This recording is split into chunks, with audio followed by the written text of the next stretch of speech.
Ծայրամասային անատամություն։ Սա ամենահաճախ հանդիպող խնդիրներից է եւ բացակայում են ծամող ատամները ծնոտի 1 կամ 2 կողմերում, սակայն պահպանված են դիմային ատամները։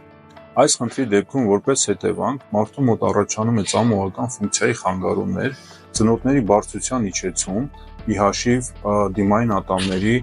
չափից շատ մաշվածության, խնդիրներ քունքսդործնոտային հոդերում։ Որպես լուծում մենք առաջարկում ենք 2 իմպլանտ 1 կամուրջ կոնցեպտը, որն անցել է ժամանակի փորձությունը եւ կարելի է ասել ամենահուսալի միջոցն է ծայրամասային անատամությունը վերականգնելու համար։ Կոնցեպտն իրենից ներկայացնում է ծնոտում 2 տեղադրված իմպլանտներ որոշակի հեռավորության վրա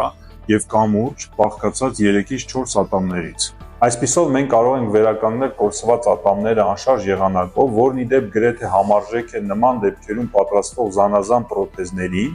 եւ դրանց համեմատ ավելի պարզ է, հեշտ եւ նախատեսված է ամբողջ կյանքի համար։